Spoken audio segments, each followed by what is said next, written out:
The Challenge of the Yukon.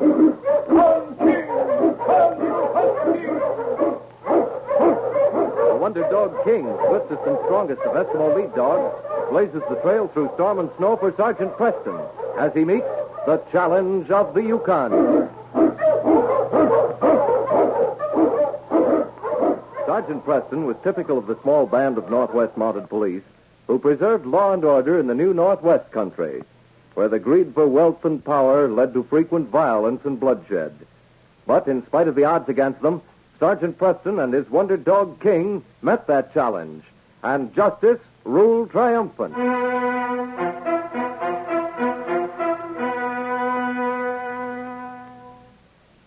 It was early morning when Sergeant Preston and the two men with him sighted the Indian settlement in the distance. The strong, ice-flecked wind that had whipped against them earlier died down. But even as they approached the village, the great dog King, leading the Mounties' pack of huskies, caught the unmistakable scent of death. He knew, even before the three men saw the signs, that the village was in mourning. What do you make of it, Sergeant? Them Indians seem awful quiet. Yeah, you're right, Marsh. It does seem like something's wrong. I think I know what it is. All right, fella. Okay, go you huskies. See those men gathered in front of that tent there? Yeah. There's been a death in the tribe, Marsh. Here comes Wanalock. He'll tell us who it is. Wouldn't you wonder, Stu, how the sergeant can tell one Indian from another? They all look alike to me. Indian glad Sergeant Preston come. Chia, long-time friend, Sergeant Preston. Him die. Oh, I'm sorry to hear that, Wanalock. I knew you were in mourning, but I didn't know about Chia. We bury Chia today. You stay for burial? Yes, of course I'll stay. Good. You come with Wanalock now. All right, King. Come on, fella. We'll stay here with the sled if it's all the same to you, Sergeant. I'll be back shortly. What do you make of that, Stu? That Indian fellow Wanalock treats the sergeant like a blood brother or something. These tribes think a lot of that, Mountie, and no wonder. Yeah? Well, me, I like to get back where there's white men. Concerned if I want to be around whilst these redskins are burying their dead. Never saw any good come out of their powwowing around yet.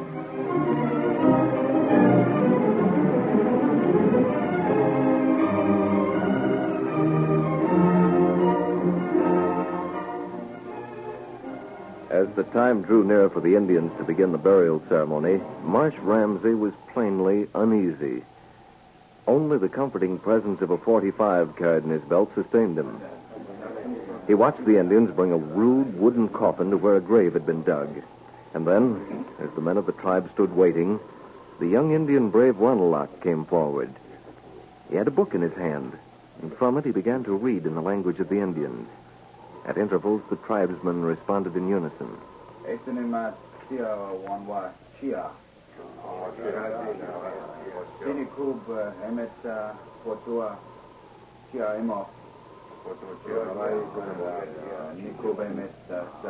Well, I'll be doggone. What's eating you now, Marsh?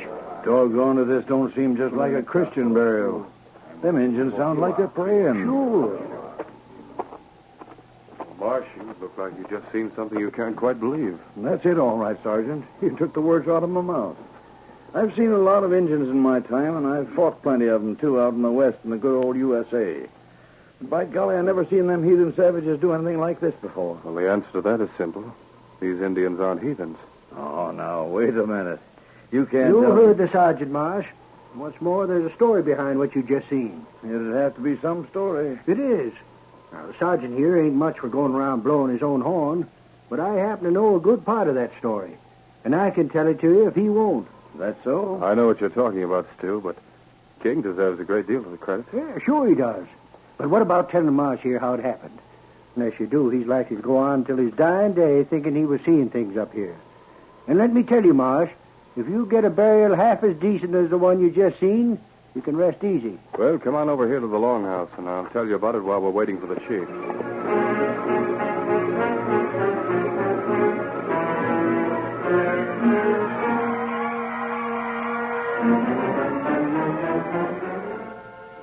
You've heard a lot about Jim McCready since you've been in the Yukon, Marsh. Well, when I first met him, he was well known in a different way. Reverend Jim was a small man. I'd say about 5'2". He didn't weigh very much either. Wherever he went, trappers and prospectors towered head and shoulders over him, and their voices were usually loud enough to drown his out. Well, late one night, several years ago, King and I went into the Penguin Saloon in Cranford. It was crowded and noisy.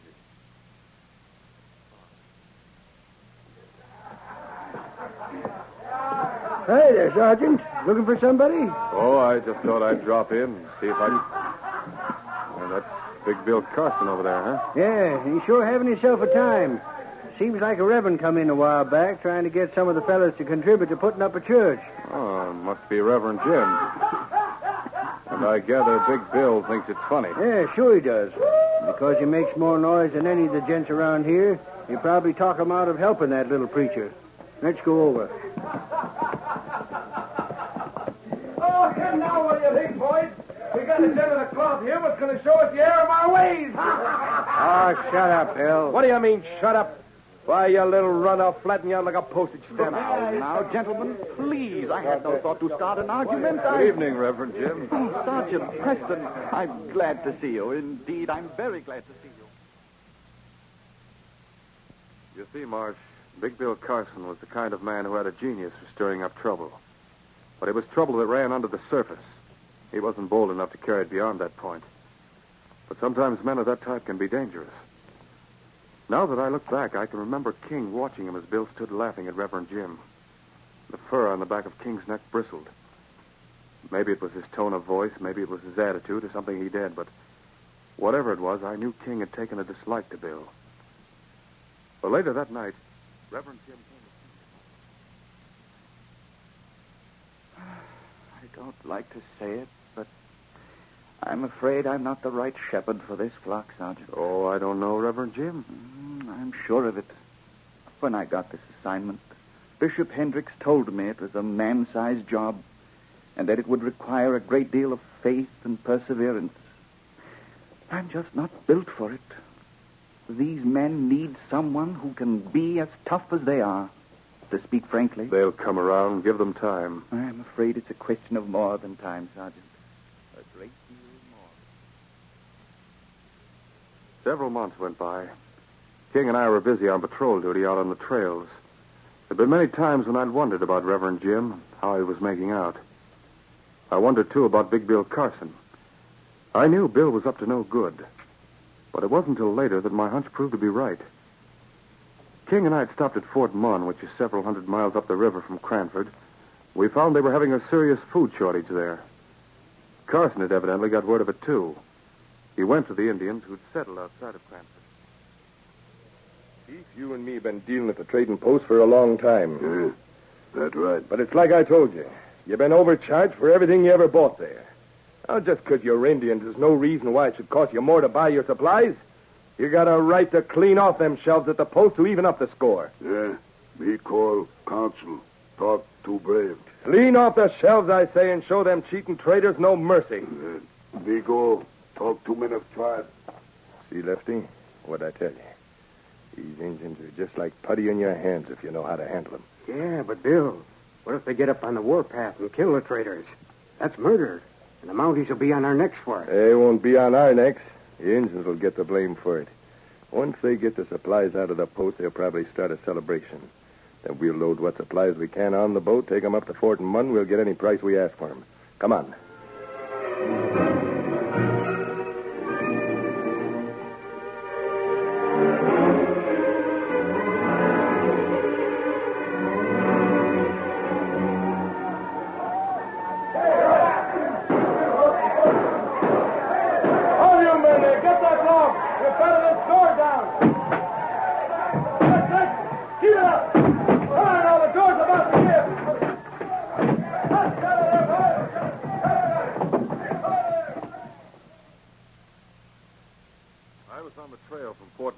Bill and the Indians were getting away with the trading post supplies.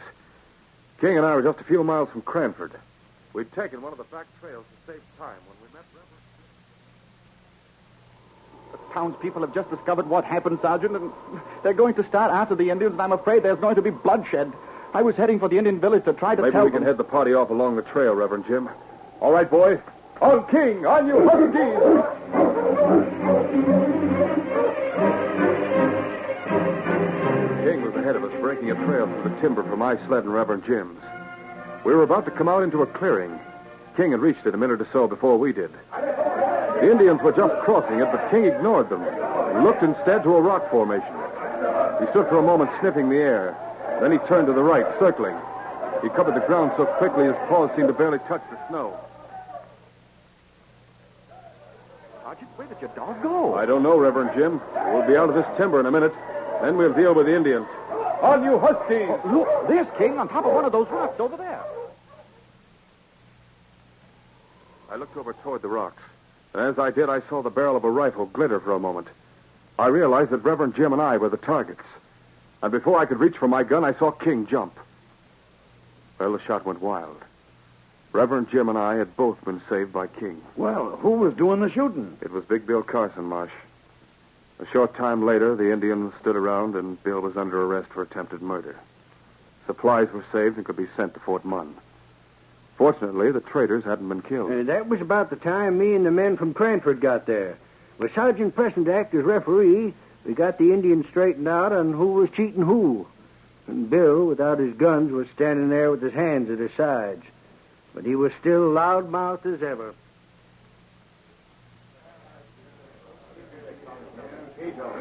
So it took a Mountie and a preacher to break up my plans, huh? You know, Sergeant, I'm beginning to see something I never thought of before. These Indians, they need a shepherd as much as the white men. You're right, Reverend Jim. Seems like you ain't learned yet, Reverend, that what you need to get along in this country is more than just a good book.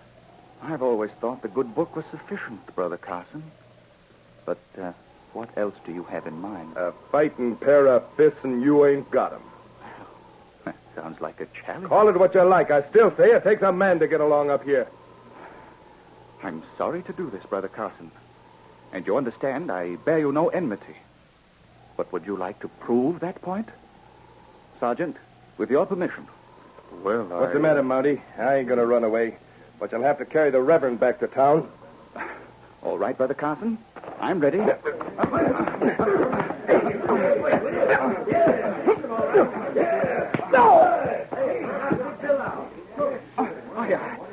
terribly sorry, Brother Carson. I didn't mean to hit you so hard.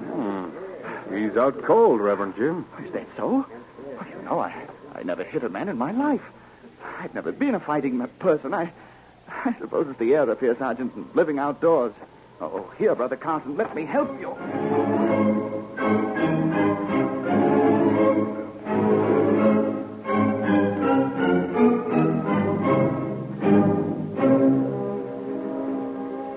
Well, what do you know? I'll bet them Indians had a lot of respect for the Reverend after that. They did, Marsh.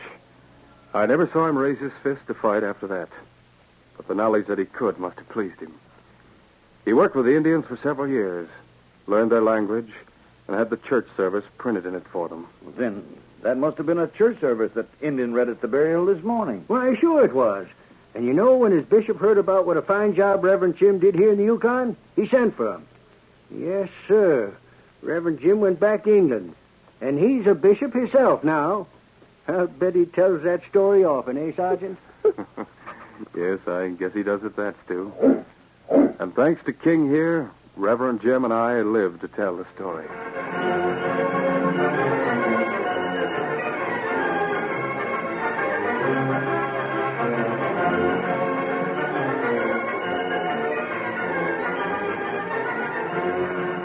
These copyrighted dramas originate from the studios of WXYZ Detroit, and all characters, names, places, and incidents used are fictitious. They are sent to you each week at the same time.